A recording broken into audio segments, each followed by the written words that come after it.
আসসালামু আলাইকুম, সবাইকে স্বাগতম। গ্রিন ফুডের মিষ্টি দইয়ের একটা এক্সেপশন টেস্ট এই কারণে হয় কারণ গ্রিন ফুড কখনো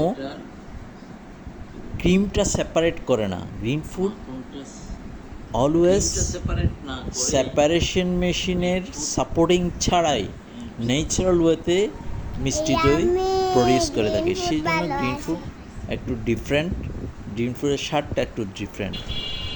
ঠিক আছে আঙ্কেল, ভালো লাগতেছে। লারা খাইতে তো মনে হয় এরকম